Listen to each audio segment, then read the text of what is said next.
Eh yun dapat buhayin natin yun. Ginagamit naman po yung iba po kasi nasira na, hindi po. Kung nasira na, di pa-repair natin o palitan natin ng bago, budget na natin because we're talking about the safety of the public, of the riding public, safety of the commuters. Diba? So Yes. natin, if you need budget, then ilalakad ko sa susunod na budget hearing na magpunduan natin to. Eh kung saan saan napupunta sa mga flood control, kung saan ang mga useless, mga inutil, bilyon-bilyones, eh why not this? Na napaka-importante because buhay ng mga tao ang nakasalalay. Buhay natin to. Salamat po, Mr. Chair. Yes Diba? po. Gumawa po kayo ng sulat sa amin how we can help you on this. Diba? Yung plano ninyo tungkol sa pagbubuhay nito at magkano ang gastos. And then we will help you as chairman, committee chairman sa Senate sa Public Services. Diba? Now, balik muna tayo sandali sa mga aksidente. DLTV, nandito yung DLTV? DLTV. Yes, Your Honor. You're from DLTV? Okay. Binayaran nyo na yung nagreklamo sa amin? Your Honor, for Jacqueline Ito pala, tumataas ka. Akala ko ikaw sa DLTV, no? Hindi po. Later na lang, sir. Ito muna sa DLTV. Unahin ko Sige. muna first things first. Your Honor, sorry. DLTV. Attorney Michael Mangao po from DLTV. For Jacqueline Fernandez's claims, Your Honor, we will pay her on her terms, Your Honor. Okay, bakit kasi kinakailangan pang masenado bago nyo babayaran? Pinaikot-ikot nyo yung pobre for so many months na lugi sa kanyang negosyo kasi doon sa hindi pa nakakaalam, itong isang DLTV bus na wala ng preno, binangga niya, imbis na, okay lang naman ako doon, imbis na ihulog niya sa bangin o ibangga niya kung saan, binangga na lang niya doon sa karinderya, buti na lang at walang tao doon sa karinderya at that time, itong may-ari ng karinderya na wala ng hanap buhay, nawala ng pambayad sa mga trabahador niya doon. At ang masakit noon, habang wala siyang hanap buhay dahil sira-sira yung kanyang kalendarya, yung bus niya tuloy-tuloy pa rin sa pagbibiyahe, kumikita. At nung pupuntahan niya yung kumpanya ninyo para humingi ng tulong sa Tanyos, pinagtataguan ninyo. Attorney, pinaharap sa inyong attorney. Pinaikot-ikot. Sinabihan na sige, bigyan mo kami ng quotation. Nabigay siya ng quotation. Inikot-ikot na naman. Agree kayo na wag nang magdemanda, wag nang ikulong yung driver, babayaran nyo basta pumirma ng areglo, ginawa ng pobre. Pinaikot-ikot yun. Pumunta sa amin, tinawagan namin kayo, binabagsakan nyo kami ng telepono. Now, we're here. Kung hindi pa siguro tayo nagsenado, hindi nyo kami sisiputin. Ganon katigas ang ulo niyan sa DLTV. Sobrang tigas ng ulo nyo. Sobra. Ngayon, kung sino-sino tatawagan nyo para awatin ako. Heck no. Don't do that. Di ba? Yes, Your Honor. Kayo yung may pudpud na gulong. LTO. Siya yun. Pudpud na gulong. Na may pako pa yung gulong. O, bibiyahin nyo. Now, insurance. May insurance yung bus, yes or no? Yes, Your Honor. Kung meron, bakit pinatagal yung pinaikot-ikot? Your Honor. Kasi all you need to do kung may insurance, o ma'am, nabangga namin yung kalendarya, may tatawag sa inyo insurance adjuster. Wala eh. Ilang buwan inabot. So that means may walang insurance. Meron? Yes, Your Honor. Ano kasi insurance meron? Your Honor, our insurance is limited to third persons, meaning it is limited to injuries, Your Honor. Injuries? Yes, Your Honor. Damage to properties. Third party damage to properties. Wala? Wala, Your Honor. Well then, dapat meron. LTFRB.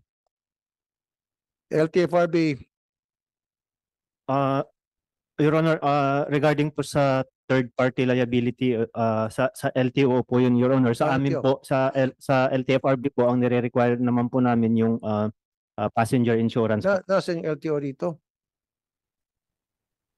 Okay. Well then, dapat meron. Damage to property. Di ba? Your Honor, may I just So kung wala kayo, yes. then I will require LTO na yung TPL, that's TPL, di ba? Third party liability kung tawagin.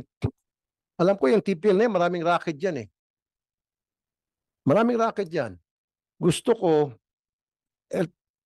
sa TPL, kasama yung damage to property. Hindi lamang doon sa person. So kaya pala, nagpasikot-sikot kayo. Your Honor, let me just explain what happened with that. Mrs. Fernandez came to us on a holiday, so there was no personnel, Your Honor, to assist her.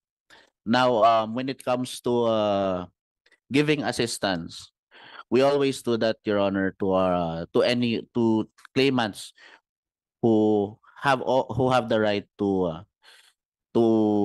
because of the damage that we have done. Sir naman, anak ng dagat, sabi pa nga nila. Imbis na magmura ko yun na lang, Englishin mo lang yung anak ng dagat. Okay. Sir, yung complainant nagpabalik-balik sa inyo, kung sino-sino na kinausap, pinagpapasap-pasam parang bola, pinaikot-ikot na parang trompo. Kaya nga pumunta na sa akin, bumiyahe pa ng malayong lugar, pumunta sa akin. Usually, yung mga pupunta sa programa ko, they come to me as a last recourse. Ako na yung pinakahuling pag-asa nila. Dahil kung pinagbigyan nyo agad siya at kinausap nyo agad siya, hindi na pupunta sa programa ko yun. Lahat na pupunta sa programa ko, yun yung parang wala ng pag-asa. Sana, pag ganun, ayusin nyo na agad. Huwag Yes, nyo na Your pahirapan. Honor. We always have May itong pobre na para hindi na magdemanda, para makipag-areglo na. Para yung bus hindi na impound. Yung bus ninyo na nawala ng brake, nagbibiyahe pa rin ngayon. Yung ba'y pina-inspect nyo muna? Yes, Your Honor. We have had it done in maintenance. Your Kaya Honor. nga, buti pa nga yung bus ninyo, after na makabangga, makasira ng karinderya, kumikita na agad. Samantalang itong dinisgrasya ninyo, pobre, buwan, walang kita. Abono siya doon sa kanyang trabador. Kawawa naman. Talagang kinawawa niyo itong mayari ng karinderya. Kinawawa niyo talaga. Diba? So mamaya pag nandito yung LTO, I will require LTO na itong mga TPL na ito, wag na papasukin sa LTO. Probably no, yung mga mayan ng TPL na ito, baka mga taga-LTO rin eh. Baka mga kamag-anak, dyan lang sa garaheng opisina, naglagay ng typewriter at TPL ka na. Company. Yes, sir, Mr. Balbuena. Sana Mr. Chair, lahat nung sa jeepney, marami sa amin yung mga hindi na registered ang mga PUJs. Pero gusto namin bumiyahe at bumibiyahe kami. Nakikiusap din ang Chamber of Commerce dahil nga kung tatanggalin at hindi na irirehistro itong mga jeepney namin. Dahil naglabas po ng memorandum circular ang LTFRB na kaming mga hindi nakapag-consolidate, Mr. Chair, hindi na kami bibiyahe. Hindi na rin kami makakapagparehistro. Hindi, pinapabiyahe Pero ka na. hindi nila kami binibigyan ng confirmation ng LTFRB at LTO, hindi kami nire-registered pagka wala pong confirmation galing sa LTFRB. Iniipit kami pero kung tatanggalin mo itong 50,000, 50,000 na hindi nag-consolidate, Mr. Chair, wala nang masasakyan ng taong bayan. Ang Philippine Chamber of Commerce na ang lumapit sa amin na huwag kaming tumigil sa pagbiyahe. Suspended din natin muna yan, Mr. Balbuena. Am I right? Saan ba yung LTFRB? Hindi po kami nire-rehistro, Mr. Chair. Hindi kami binibigyan ng confirmation. LTO? Mr. Chair, we cannot register if there's no confirmation. As Mr. Balbuena say, kung may confirmation from LTFRB, i-register po namin yan. Kasi Mr. Chair, ang guidelines na inilabas ng LTFRB, hindi kami pwedeng bigyan ng confirmation kung hindi kami magko-consolidate. Yun po ang sinasabi nila. Pero Pero di ba pinapayagan suspended din mo nila ng kami. consolidation? Pinapayagan kaming magbiyahe dahil sa kakulangan ng public Yes. transportation. Yes. Pinapakinabangan tayo, nagsiservisyo tayo sa taong bayan, pero ginigipit pa rin kami, Mr. Chair. Saan kami pupunta? Di ba, Kasi kailangan tayo ng taong bayan. Yusek Ortega, di ba suspended muna yon? Kasi yung sa kulang sa sasakyan, hindi pa naman talaga nabuo yung programang inilaan doon, yung guidelines para tuluyan ng buo yung modernization program na yon. At the moment po, yung sa consolidation, tapos na nga po yung proseso regarding sa consolidation. So at the moment po, kasi narinig ko po, no, pasensya na po, lumabas lang ako, narinig ko po yung sinasabi na pagkukulang. Precisely po, yun po yung objective ng LTFRB to know kung kulang yung sasakyan sa mga ruta para malaman natin kung dadagdagan or kung sobra. At the moment po, normal po ang pagtakbo natin ngayon sa mga kalsada as reported by different regional directors po ng LTFRB. Ngunit kung meron pong lugar na kulang, meron po silang solusyon which is to allow certain consolidated para mag-apply po or rather magka-special permit on certain routes. But ang masasabi ko po, and with due respect sa mga kasama natin dito, is ang takbo po sa kalye ngayon is normal at wala po kami nakikita yung sinasaad. Yun po sa Napagkukulang pag-assign po. sa mga rota. Naayos na rin po yun? Yung route Yes, rationalization? salamat po, no? Yung route rationalization po ay 2 taong programa po to between LGU, DOTR at LTFRB po para malaman po eksakto kung ilan ang tamang sasakyan po sa bawat ruta. Magdadagdag or magbabawas. After consolidation po, ito po yung ginagawa po natin ngayon. Okay. So, mamaya na muna, sir. Doon muna sa ano niyo ako, nilito niyo po ako, sir. Doon muna sa first things, disgrasya. TPL.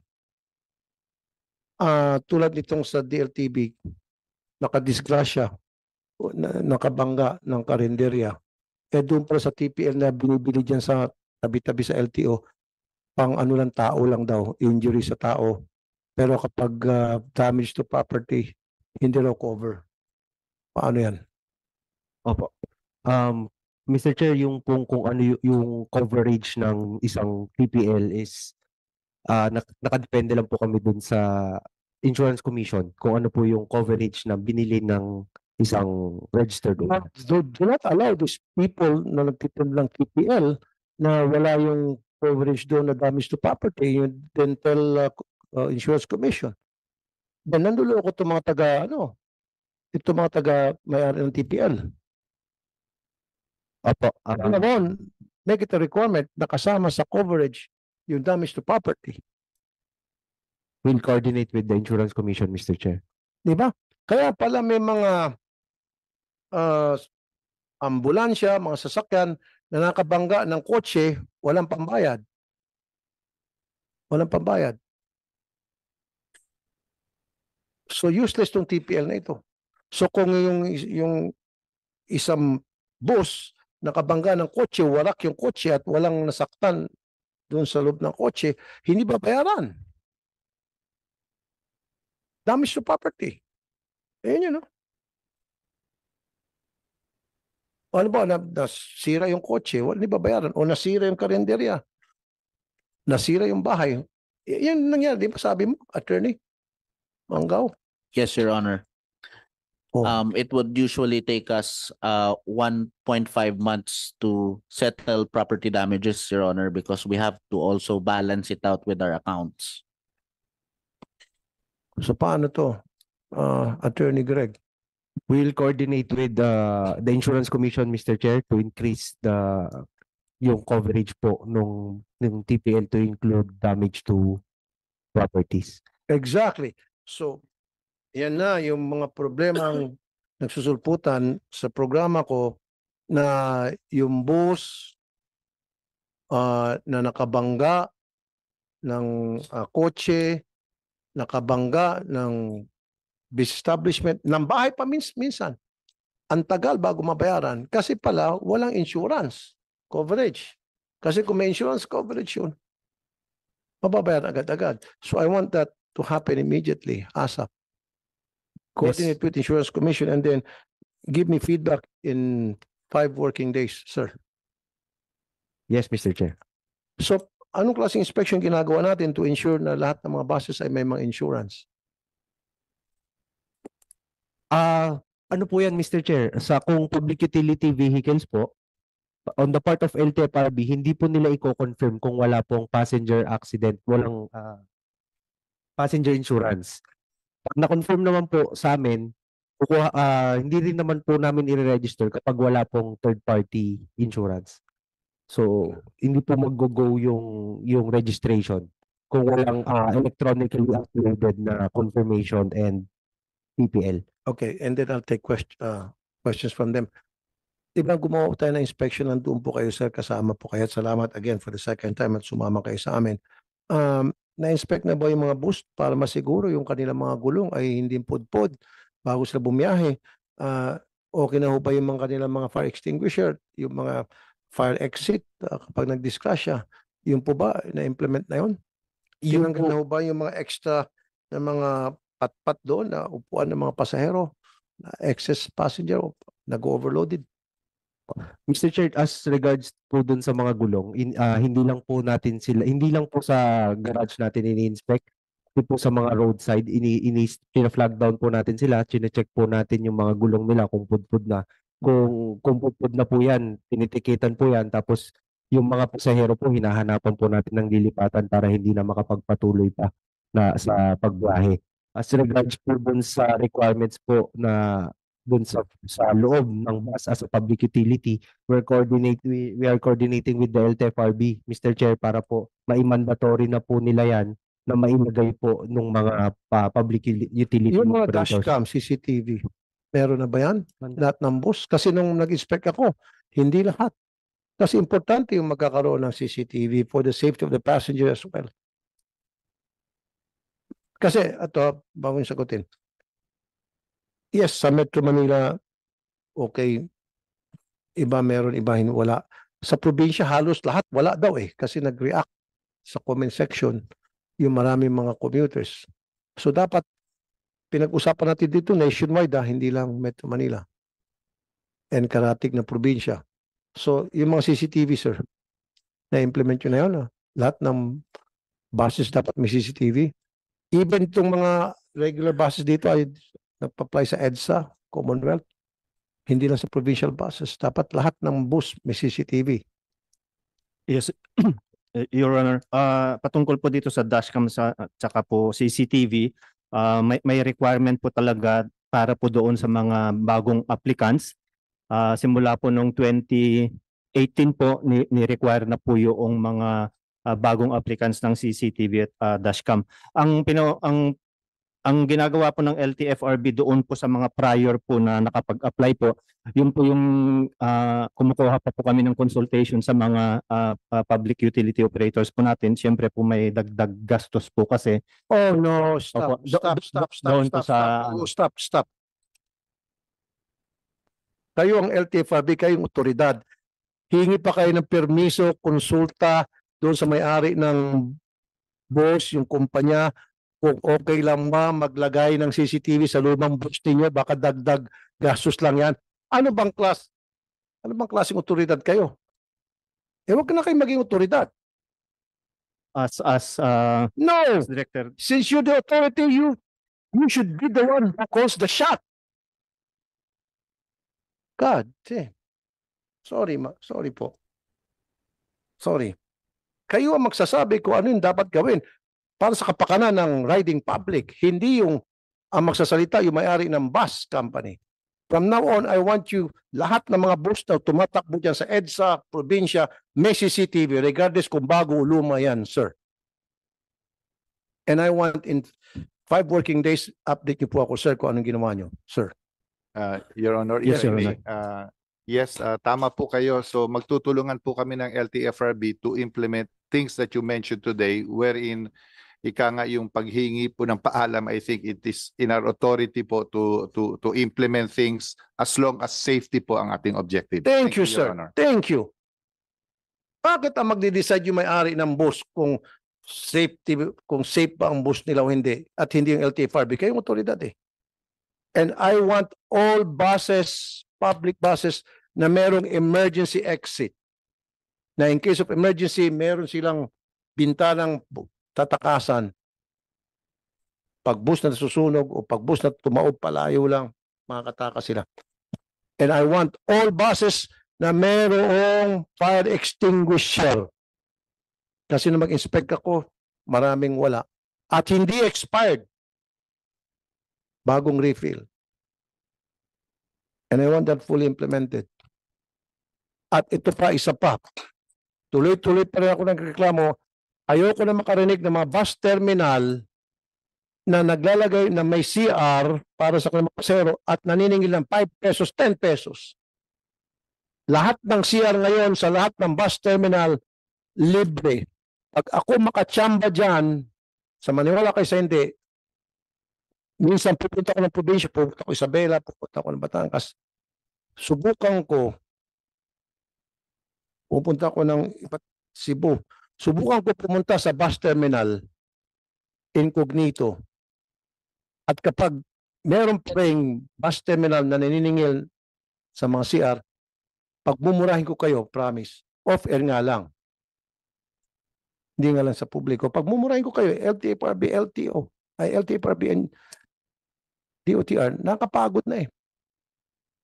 Please, niloloko natin yung mga riding public. Dapat kasama na sa bayad ng pasahero, yung pasahe nila, yung libreng CR. Maniningil eh. Pag yung gusto mong libreng CR, mabaho, madumi, sige. Gusto mo yung mabango at may toilet paper and all, alagado ka, 10 pesos. Buksan pareho lahat ng CR yan. Pagandahin at libre lahat. Gusto ko po mangyari yan, can you assure me, Yusek Ortega, effective immediately? Kasi di ba nung nag-inspect ako, may mga nagsunod. Pero yung mga taga Mindanao, taga Visayas, sabi hindi, dito, sir, tuloy-tuloy pa rin, nagbabayad pa rin kami. Yes, Your Honor. In fact po, to be fair with LTFRB, lalo na po si Chair Guadis, yun po yung sinagot niya sa inyo, naalala ko po yun, and precisely after a week he was doing it. So wala lang po akong report kung eksakto ano po yung development. But I-suspend nyo yung kasama po ano, yun. o multahan nyo ng malaki yung may-ari ng post na ayaw pong sumunod. Sige, kanina pa nagtatas na kamay. Unahin natin si Mr. C. Ata, Robert C. Thank you, Mr. Chair. And we Taga want, saan po kayo, Mr. Robert C? sa Move Us One Coalition po, I'm a co-convener of the Move Us One Coalition. Ano po yun, sir? Actually, advocates po kami ng sustainable mobility. So we are about promoting safe and comfortable, convenient public transport, Yes, sir. walking and cycling. Oh, very Ah, good. Yes, sir. So thank you very much po for your advocacy and focus on road safety. Very important po yun. And I just want to also inform the group na actually may Philippine Road Safety Action Plan Mhm. 2023 to 2028 pero unfunded. All these years walang budget yung Road Safety Action Plan. So this is something that we need to work on. And if I may volunteer po, we would be very happy to work with your staff, Your Honor, in order to develop a legislative and budgetary agenda, hopefully with your team, to push this road safety agenda along. Thank you, sir. And I'm inviting you to come to my office and talk to my Legis group. Yeah, definitely po. And the other point we want to make po, within this action plan, it's comprehensive. Ang tinatawag nilang safe system approach. It's not just the vehicles, it's also the drivers, it's also the infrastructure. Mhm. Kailangan comprehensive, hindi pwedeng piecemeal. And this is, I think, also a point we want to make. It's important to focus on yung public utility vehicles, but we should not forget yung private vehicles. Kasi I think when my colleague Patrick will point out, yung statistics natin, the bulk of the road crashes are still private vehicles. So maybe I'll ask Patrick to say something about that. But yun, that's I think a key point po. We would be happy to work with your staff, Yes, sir. Your Honor, on that. Thank you, sir. Yeah.